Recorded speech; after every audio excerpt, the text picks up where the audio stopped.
Welcome back to GS वरदान। पर्यावरण एवं पारिस्थितिकी वन लाइनर सीरीज के अंतर्गत यह हमारा नेक्स्ट वीडियो है। इसके पहले के वीडियो में हमने डिस्कस किया था ओजोन परत के बारे में और मुझे उम्मीद है कि आपको काफ़ी पसंद आया होगा।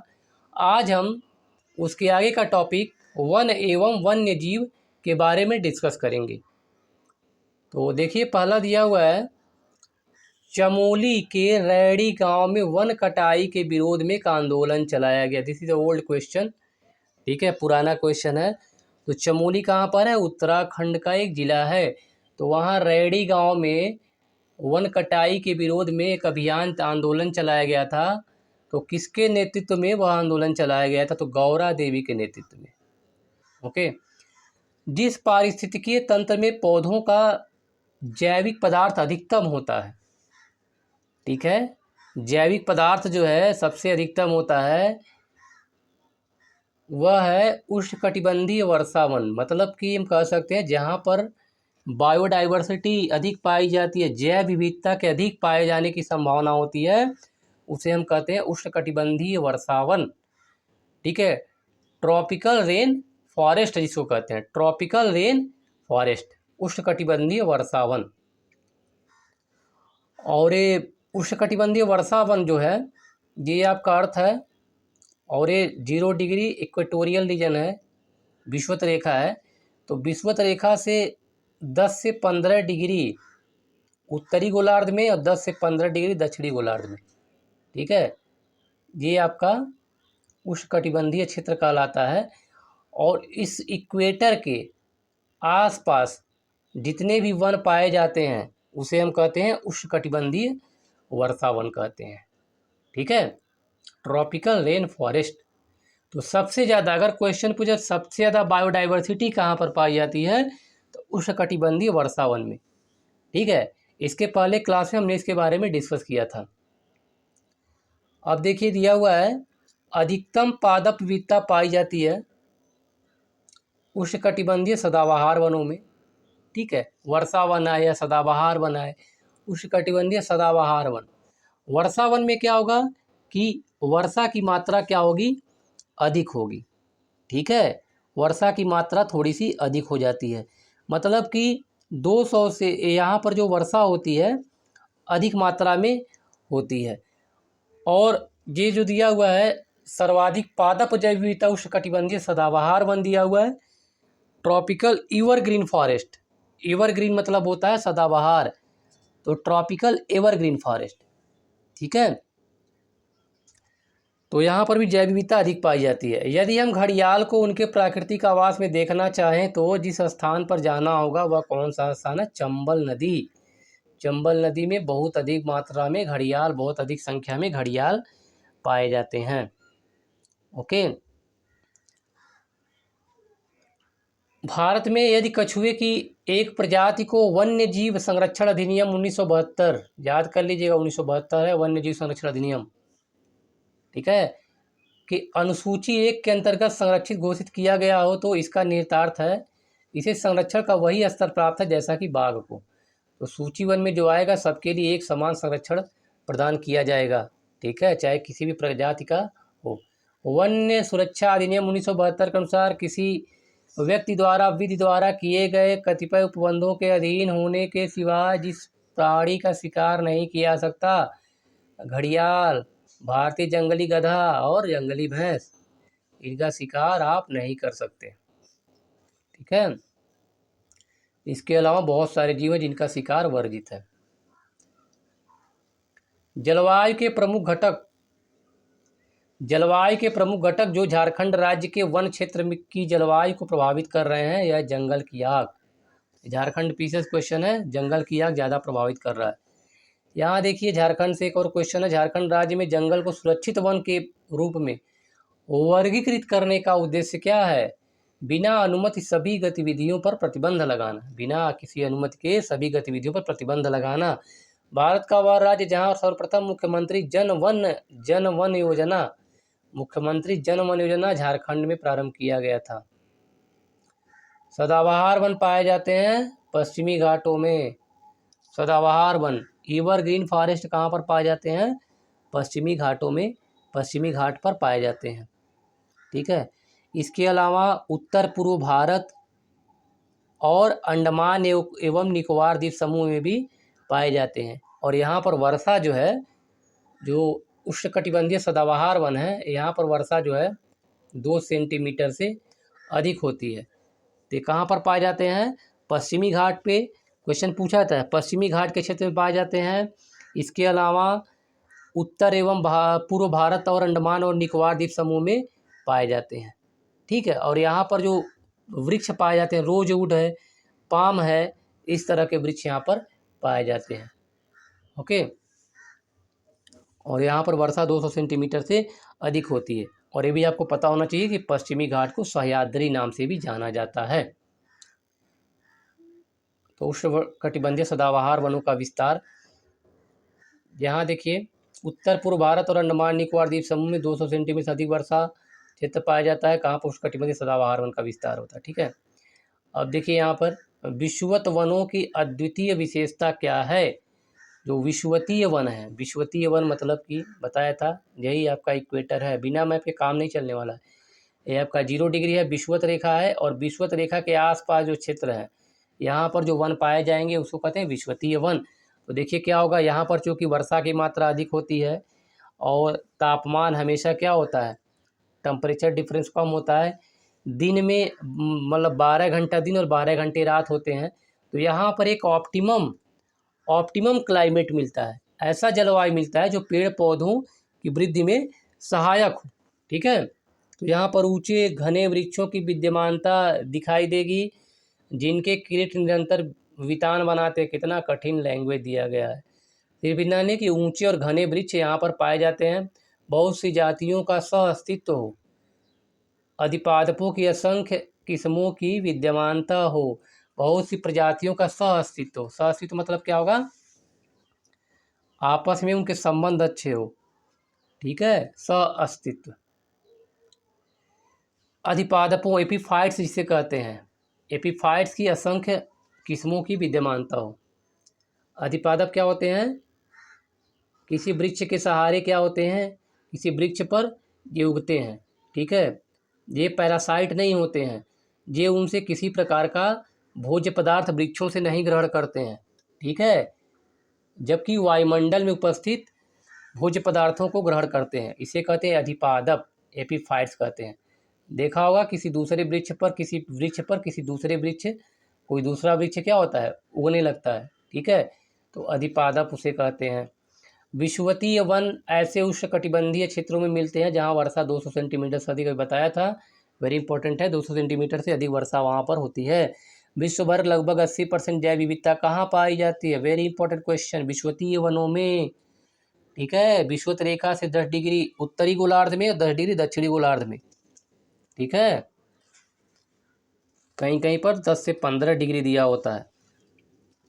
तो विषुवतीय वन 80% से अधिक जैव विविधता पाई जाती है।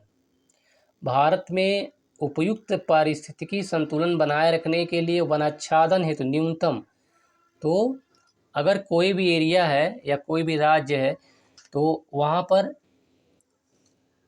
और जो वन है, जो वृक्षारोपण है, तो वनों की संख्या जो है, वनों का जो क्षेत्रफल होना चाहिए 33% होना चाहिए मिनिमम।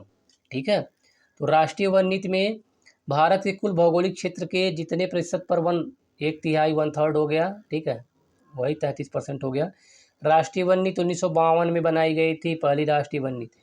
जो वन का संवर्ग नहीं है, राष्ट्रीय उद्यान को वनों की कैटेगरी में नहीं रखा जाता है, फॉरेस्ट नहीं होते हैं। वनों को वर्गीकृत किया गया है संरक्षित वन, राष्ट्रीय वन और ग्राम वन एवं वृक्ष भूमि वन, 4 प्रकार से इनको क्लासिफाई किया गया है। ठीक है, संरक्षित वन है, राष्ट्रीय वन है, ग्राम और गांव के आसपास जो वन पाए जाते हैं, और वृक्ष भूमि है। ठीक है, अगर कहीं पर वृक्ष दिखते हैं तो उसको भी शामिल किया जाता है। राष्ट्रीय वन नीति 1952 के अनुसार ऐसा दिया गया था 1952 में। देहरादून स्थित भारतीय वन सर्वेक्षण विभाग उपग्रह के चित्रण के माध्यम से वन स्थिति report, the state of forest report जारी होता है, प्रत्येक 2 वर्ष पर जारी होता है। जैसे 2017 में जारी हुआ था, 2019 में जारी हुआ था, ठीक है। 2019 के बाद 2021 में, इस साल जारी होगा दिसंबर के महीने में। तो ये भी याद करना जो देहरादून में स्थित है, वो भारतीय वन सर्वेक्षण विभाग, ठीक है। और यही क्या होता है, फॉरेस्ट रिपोर्ट जारी करता है। भारत में निर्वनीकरण का प्रभाव नहीं है, निर्वनीकरण का प्रभाव नहीं है, नगरीकरण, ठीक है। जो एक बार उपयोग होने के बाद पुनः उपयोग में लाए जा सकते हैं उसे नवीकरणीय संसाधन कहते हैं। बताया था, रिन्यूएबल एनर्जी कहते हैं उसे। एक बार उपयोग होने के बाद पुनः उपयोग, जैसे कि सोलर एनर्जी, सूर्य का प्रकाश, ठीक है। सूर्य का प्रकाश, सोलर पैनल लगा के हम क्या करते हैं, सूर्य के प्रकाश की रोशनी से उसको चार्ज किया जाता है बैटरी को, और फिर क्या करते हैं हम उस ऊर्जा का उपभोग करते हैं, ठीक है। और यह जो सोलर एनर्जी कभी नहीं ख़त्म होने वाली है, ठीक है। तो इस प्रकार के जो रिसोर्सेज होते हैं उसे रिन्यूएबल कहते हैं या नवीकरणीय। जैसे विंड एनर्जी, हवा कभी नहीं ख़त्म होने वाली है, ठीक है। ये सब चीज़ें जो है नवीकरणीय संसाधन के अंतर्गत आते हैं, और इनसे प्रदूषण भी कम फैलता है। वनों से पर्यावरण की गुणवत्ता बढ़ती है, क्योंकि वन पर्यावरण से कार्बन डाइऑक्साइड का अवशोषण कर मुक्त करते हैं ऑक्सीजन, ठीक है। वेरी इंपॉर्टेंट है, तो पता ही होगा आपको। पर्यावरण की गुणवत्ता बढ़ती है वृक्षों से, क्योंकि पर्यावरण से कार्बन डाइऑक्साइड अवशोषित कर लेते हैं और ऑक्सीजन रिलीज करते हैं। नेक्स्ट है, विकास के चरण के आधार पर प्राकृतिक संसाधनों को निम्न समूहों में विभाजित किया गया है। ये संभाव्य संसाधन, मतलब भविष्य में प्राप्त किए जाने वाले ऐसे संसाधन हैं। वास्तविक संसाधन, आरक्षित संसाधन, स्टॉक संसाधन, ओके। इसके बाद जो एक क्षेत्र में स्थित है तथा भविष्य में भी प्रयोग में लाए जाने की संभावना है, उसे क्या कहते हैं, संभाव्य संसाधन।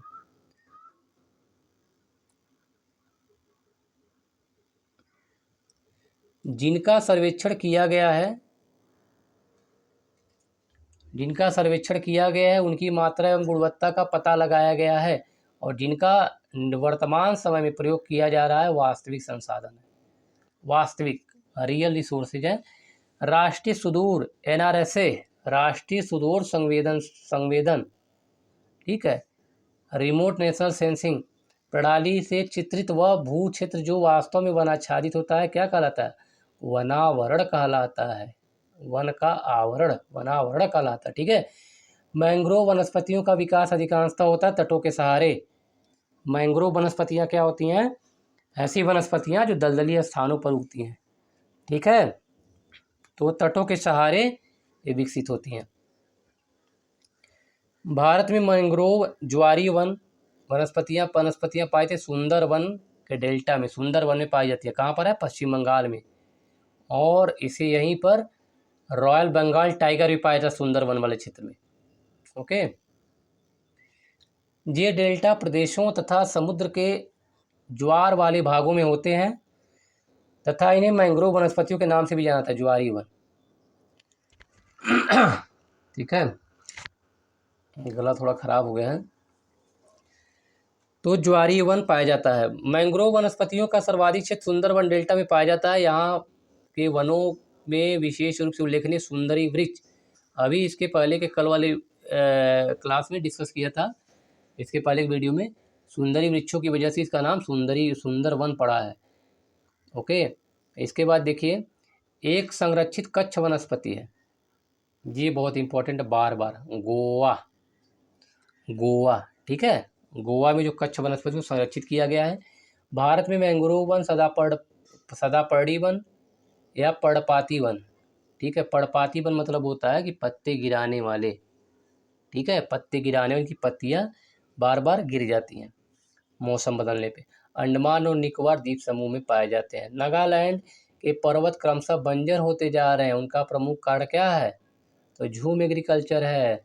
झूम कृषि करने से यहाँ के जो पर्वत हैं बंजर होते जा रहे हैं, झूम कृषि की वजह से, ओके। यहाँ पर झूम कृषि यानी कि मतलब जो पूर्वोत्तर प्रदेश हैं, जैसे नागालैंड, अरुणाचल प्रदेश, ठीक है, और आपका मेघालय है, मिजोरम, त्रिपुरा, तो इन वाले क्षेत्रों में झूम कृषि की जाती है।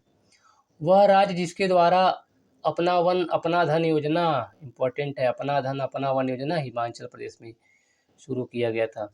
भारत में वन्य जीव संरक्षण अधिनियम लागू 1972। देखिए फिर रिपीट किया, बार बार अब तक 7-8 बार रिपीट हो चुका है।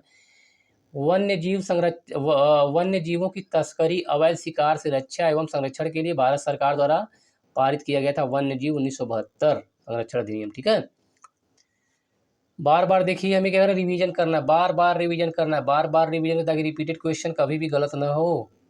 अगर रिपीटेड क्वेश्चन गलत हुआ, 4-5 क्वेश्चन गलत हो गया तो कंपटीशन से बाहर। वर्ष 1980 में भारत में वन संरक्षण अधिनियम 1980, भारत में वन संरक्षण अधिनियम 1980 लागू किया गया था 25 अक्टूबर 1980 को। भारतीय वन्य जीव संस्थान कहाँ पर है? देहरादून में। देखिए सब रिपीटेड क्वेश्चन है। वन अनुसंधान संस्थान देहरादून में। अगर पूछा जाए वन्य जीव संस्थान और वन अनुसंधान संस्थान, ठीक है, forest research institute, forest research institute कहाँ है? तो देहरादून में। ठीक है, तो आपका ये दोनों सही हो जाएगा। दोनों कहाँ पर है? देहरादून में। ओके, इसके बाद देखिए वन अनुसंधान संस्थान, फॉरेस्ट रिसर्च इंस्टीट्यूट की स्थापना देहरादून में की गई थी, उत्तराखंड के में एक राज्य है, वर्ष 1906 में। ओके, पर्यावरण से संबंधित है विज्ञान और पर्यावरण केंद्र, भारतीय वनस्पति सर्वेक्षण संस्थान और भारतीय वन्य जीव संस्थान। तो पर्यावरण से संबंधित है, ये तो कॉमन क्वेश्चन है। विज्ञान और प्रौद्योगिकी विभाग के अधीन राष्ट्रीय सर्वेक्षण और मानचित्रण के लिए भारत सरकार का एक प्राचीनतम विभाग कौन सा है? तो भारतीय सर्वेक्षण विभाग है,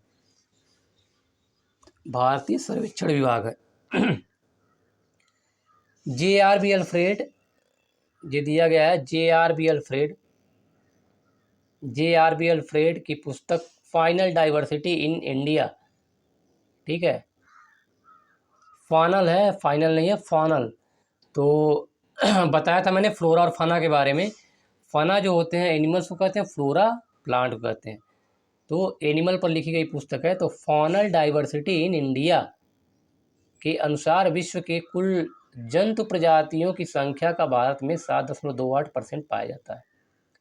भारत में 7.28% जो है जंतुओं की प्रजातियां पाई जाती हैं। भारत की सबसे बड़ी मछली है व्हेल शार्क। बार बार पूछा जाता है, यह भारत की ही नहीं पूरे संसार की, यह 50 फुट लंबी हो सकती है whale shark. World wide fund WWF का प्रतीक जानवर है जॉइंट पांडा, ठीक है, जॉइंट पांडा। ये वैज्ञानिक नाम दिया गया है एलुरोपोडा मिलेनोल्यूरा, मिलेनोल्यूका, एलुरोपोडा मिलेनोल्यूका। इसका निवास स्थान मुख्यतः शीतोष्ण चौड़ी पत्ती वाले टेम्परेट जोन की बात कर रहा है, शीतोष्ण चौड़ी पत्ती वाले और मिश्रित वनों में ज्वाइंट पांडा पाता है। जाइंट पैंडा, जाइंट मतलब होता है, जाइंट मतलब बड़ा आकार। ओके, तो गैवियलिस घड़ियाल गंगा में पाता है, गैविलियस घड़ियाल जो है गंगा में पाया जाता है। घड़ियाल एक प्रजाति है, तो मगरमच्छ कुल की, मगरमच्छ की जो फैमिली है क्रोकोडाइल की, वही घड़ियाल भी होते हैं। दोनों में बस क्या होता है, थोड़ा सा माइन्यूट सा डिफरेंस होता है। चिपको आंदोलन मूल रूप से संबंधित था, चिपको आंदोलन मूल रूप से किससे संबंधित था? तो वन की कटाई से संबंधित था। सुंदरलाल बहुगुणा का नाम आपने सुना होगा, ठीक है। चिपको आंदोलन का नेता देखिए अगर क्वेश्चन, सुंदरलाल बहुगुणा को माना जाता है। ओके, इसके बाद देखिए देश भर में वनों के विनाश के विरुद्ध हुए संगठित प्रतिरोध को चिपको आंदोलन का नाम दिया गया था। 1970 के दशक में चिपको आंदोलन का नाम दिया गया था। चिपको आंदोलन के प्रणेता थे चंडी प्रसाद भट्ट, वेरी इंपॉर्टेंट है ये दोनों का, सुंदरलाल बहुगुणा और चंडी प्रसाद भट्ट, ठीक है, दोनों बहुत इंपॉर्टेंट हैं। भारत में वन्यजीव सप्ताह मनाया था 2 से 8 अक्टूबर के बीच भारत में वन्यजीव सप्ताह मनाया जाता है, याद कर लीजिए, 2 से 8 अक्टूबर के बीच वन्यजीव सप्ताह मनाया जाता है। संयुक्त राष्ट्र महासभा के 68वें वार्षिक सत्र के दौरान प्रतिवर्ष विश्व वन्य जीव दिवस मनाने का निर्णय लिया गया था 3 मार्च को। ठीक है, 3 मार्च को विश्व वन्य जीव दिवस मनाया जाता है और 2 से 8 अक्टूबर के बीच भारत वन्य जीव सप्ताह मनाया जाता है। पगमार्क तकनीक का प्रयोग किया था विभिन्न वन्य जंतुओं की जनसंख्या के आकलन के लिए। पगमार्क तकनीक का प्रयोग किया था विभिन्न वन्य जंतुओं की जनसंख्या के आकलन के लिए। पगमार्क जो है पैरों के निशान पर आधारित है और उसके आधार पे पता लगाया जाता है कि इनकी जनसंख्या कितनी है। इसके बाद देखिए, निम्नलिखित कथनों पर विचार कीजिए। ठीक है, निम्नलिखित कथनों पर विचार कीजिए। तो कथन दिया है और कारण दिया है। इस तरह के बहुत सारे क्वेश्चन हम सॉल्व कर चुके हैं। तो कथन, एसर्शन और रीजन है। भारत में वन क्षेत्र का ह्रास भारत के जननांगी संक्रमण से प्रत्यक्ष संबंधित रहा है, क्योंकि वन क्षेत्र एवं जनसंख्या वृद्धि में प्रायः नकारात्मक संबंध होता है। वन क्षेत्र एवं जनसंख्या वृद्धि में प्रायः नकारात्मक संबंध होता है। तो एसर्शन और रीजन दोनों सही है और रीजन उसकी व्याख्या भी कर रहा है। वन ह्रास का मुख्य कारण है, देखिए सबसे मुख्य जो कारण है फॉरेस्ट मतलब डिफॉरेस्टेशन कह सकते हैं। डिफॉरेस्टेशन मतलब वनों का काटा जाना। इसका मुख्य कारण जो है इंडस्ट्रियल डेवलपमेंट है, औद्योगिक विकास। ओके, औद्योगिक विकास है। नेशनल ब्यूरो ऑफ प्लांट, ये देखिए छूट गया।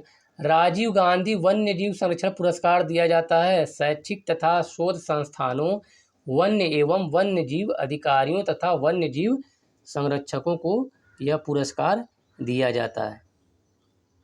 Okay, national bureau of plant genetics resources स्थित है कहाँ पर? न्यू दिल्ली में, नई दिल्ली में national bureau of plant genetic resources कहाँ पर है? नई दिल्ली में। पेड़ पौधों एवं जंतुओं की सर्वाधिक विविधता की विशेषता क्या है? उष्णकटिबंधीय आर्द्र वन। ठीक है, ट्रॉपिकल वेट फॉरेस्ट जो होते हैं, यहाँ पर जैव विविधता पाई जाती है। भारत में वन प्रारूप जिसमें सागौन एक प्रभावी वृक्ष की प्रजाति है, उष्णकटिबंधीय आर्द्र पर्णपाती वन। ठीक है, ट्रॉपिकल वेट डेसिडुअस फॉरेस्ट इसे कहते हैं। उष्णकटिबंधीय आर्द्र पर्णपाती वन ऐसे क्षेत्रों में पाए जाते हैं जहाँ वर्षा होती है 100 से 200 सेंटीमीटर के मध्य। तो देखिए पर्णपाती वन है मतलब पत्तियां गिर जाती हैं, तो सिंपल सी बात है पानी का कुछ अभाव होगा तभी ऐसा होगा। जल का अभाव होता है मतलब वर्षा 100 से 200 सेंटीमीटर के बीच पाती है। और सदाबहार वनों में, उष्णकटिबंधीय सदाबहार वनों में 200 सेंटीमीटर से अधिक वर्षा होती है, इसलिए उसे सदाबहार कहा जाता है। बांस, शीशम, चंदन अन्य व्यावसायिक रूप में महत्वपूर्ण वृक्ष प्रजातियां पाई जाती हैं। तो कहाँ पर? उष्णकटिबंधीय आर्द्र पर्णपाती वनों में पाई जाती हैं।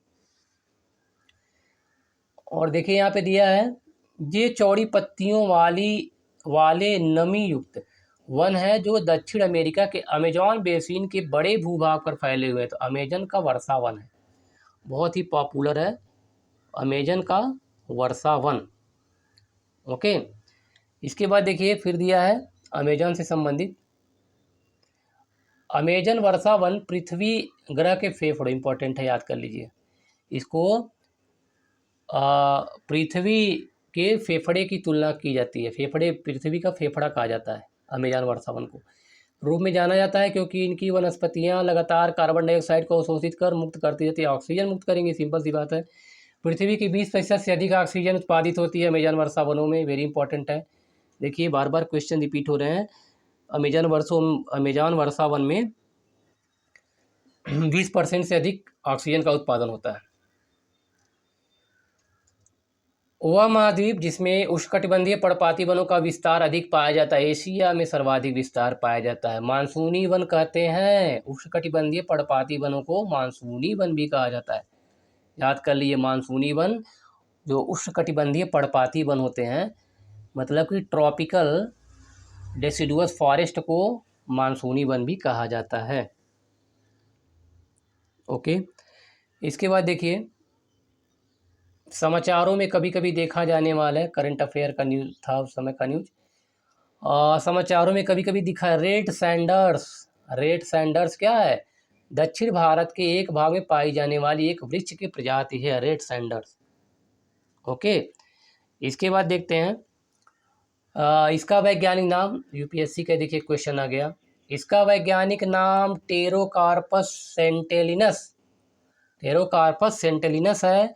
यह पेड़ आंध्र प्रदेश के पालकोंडा व शेषाचलम पर्वत श्रेणियों में मुख्यतः पाया जाता है। इनकी लकड़ियां सफ़ेद होती हैं और कालांतर में लाल रंग से चिपचिपे रस के स्राव के कारण लाल हो जाती हैं। रेड सैंडर्स, इसको रक्त चंदन कहते हैं। ठीक है, रेड चंदन, लाल चंदन कहते हैं। ठीक है, रक्त चंदन, red sanders, sanders, sandalwood, sandalwood चंदन को कहा जाता है। ओके, इसके बाद देखिए नेक्स्ट है, बार बार सेम क्वेश्चन रिपीट हो रहे हैं।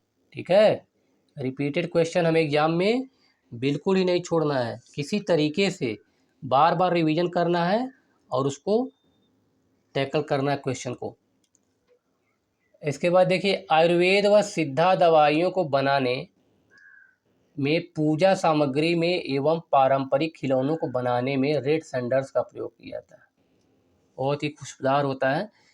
राष्ट्रीय वन नीति के मुख्य उद्देश्य क्या थे? सामाजिक वानिकी को प्रोत्साहन देना, देश की कुल भूमि का 1/3 वन आच्छादित करना, देश की कुल भूमि का 1/3 क्या करना? वन आच्छादित करना। ठीक है,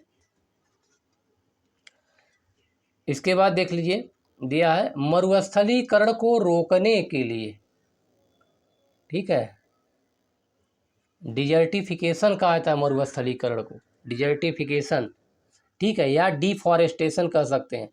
तो डिजर्टिफिकेशन को रोकने के लिए संयुक्त राष्ट्र United Nation convention to combat desertification का क्या महत्व है? इसका उद्देश्य 9 प्रवर्तनकारी राष्ट्रीय कार्यक्रमों एवं समर्थक अंतर्राष्ट्रीय भागीदारों के माध्यम से प्रभावकारी कार्यवाही को प्रोत्साहित करना है। और यह मरुस्थलीकरण को रोकने में स्थानीय लोगों की भागीदारी को प्रोत्साहित करने हेतु ऊर्ध्वगामी बॉटम अप अप्रोच, मतलब नीचे से ऊपर की ओर बॉटम अप अप्रोच के लिए प्रतिबद्ध है। ठीक है, तो लोगों को जागरूक करना जिससे क्या हो, अधिक से अधिक वृक्षारोपण किया जाए, फॉरेस्टेशन किया जाए, जिससे कि प्रकृति संतुलित रहे, प्रकृति में गैसों का संतुलन बना रहे। मरुस्थलीकरण को रोकने के लिए संयुक्त राष्ट्र United Nation convention to combat desertification स्थापना 1994, इम्पोर्टेंट है, 1994 में यह स्थापना की गई थी इसकी। अकेला कानूनन बाध्यकारी समझौता है जो संयुक्त रूप से पेश करता है पर्यावरण एवं विकास तथा टिकाऊ भूमि प्रबंधन को। ठीक है, पर्यावरण एवं विकास और टिकाऊ भूमि प्रबंधन को प्रमोट करता है। भारत में जो नगर वृक्षारोपण में विशिष्टता रखता है उसे वालपराई है। ठीक है, वालपराई नगर स्थित है कहाँ पर? कोयम्बटूर में। वालपराई एक ऐसा नगर है जो कोयम्बटूर में स्थित है। चीन, भारत, इंडोनेशिया तथा जापान में से जिसके भौगोलिक क्षेत्र का उच्चतम प्रतिशत वनाच्छादित है, कहाँ पर? जापान में। ठीक है, जापान में। कुल भौगोलिक क्षेत्रफल का 70% भाग पर वन बनाए रखने के संवैधानिक प्रावधान है भूटान में। वेरी इंपॉर्टेंट क्वेश्चन है। भूटान देखिए कितना अवेयर है, कितना जागरूक है इन सब मामलों में कि 70%। यहाँ जो अन्य देश हैं, बड़े बड़े देश हैं, जो डेवलप्ड कंट्री हैं, 33% के मानक को पूरा नहीं कर पाते हैं। क्या रखा गया? 1/3 रखा गया है ना, 1/3 of land area, total land area का 1/3 पार्ट पे फॉरेस्ट होना चाहिए। भूटान देखिए 70% भाग पर बनाए रखने के लिए प्रावधान दिया है। ठीक है, तो वेरी इंपॉर्टेंट क्वेश्चन है। एल्युमिनियम को इसके पर्यावरणीय हितैषी स्वरूप और नवीकरणीय योग्य होने के कारण कहता है हरी धातु, ग्रीन मेटल कहा जाता है एल्युमिनियम को। ठीक है, और यह रिन्यूएबल होता है। इसको क्या करते हैं? पिघला करके फिर से हम उपयोग में ला सकते हैं, नए आकार में ढाल सकते हैं। तो ग्रीन मिटल कहा जाता है, याद कर लीजिए इसको। पूर्वी दक्कन पठार में मुख्यतया पाए जाते हैं शुष्क सदाबहार वन। ठीक है, शुष्क सदाबहार वन पूर्वी डेक्कन पठार में पाए जाते हैं। वाणिज्यिक दृष्टिकोण से लाभप्रद वृक्षों की एक पादप मोनोकल्चर कृषि की अनुपम प्राकृतिक छटा को नष्ट कर रही है। इमारती लकड़ी का विचार शून्य दोहन, ताड़ रोपण के लिए विशाल भूखंडों का निर्वनीकरण, मैंग्रोव का विनाश, आदिवासियों द्वारा लकड़ी की अवैध कटाई और अनाधिकार आखेट समस्या को अधिक ही जटिल बनाते हैं। अलवणीय कोटरिकाएं, फ्रेश वाटर पॉकेट्स त्वरित गति से सूख रही हैं क्योंकि निर्वनीकरण, डिफॉरेस्टेशन और मैंग्रोव का विनाश हो रहा है। इस शोध में निर्देशित स्थान सुंदरवन। देखिए यूपीएससी का क्वेश्चन है। ठीक है, जवाब रहेगा एक शब्द का और लिखेंगे 50 लाइन। ओके, 50 शब्द 100 शब्द का एक बनाएंगे प्रश्न और जवाब होता है एक शब्द का। तो सुंदरवन है, आजकल नष्ट हो रहा है। ठीक है, तो आज के लिए बस इतना ही। नेक्स्ट वीडियो में वन एवं वन्य जीव का जो नेक्स्ट पार्ट है उसको हम कवर करेंगे। अभी ये कंप्लीट नहीं हुआ रहा, नेक्स्ट वीडियो में ये हमारा पूरा कंप्लीट हो जाएगा, यह वाला सेक्शन। और दोस्तों अगर आपको वीडियो अच्छा लगे तो इसे लाइक कीजिए, चैनल को सब्सक्राइब कीजिए और वीडियो को अपने दोस्तों को शेयर कीजिए ताकि अधिक से अधिक लोगों को इसका लाभ मिल सके।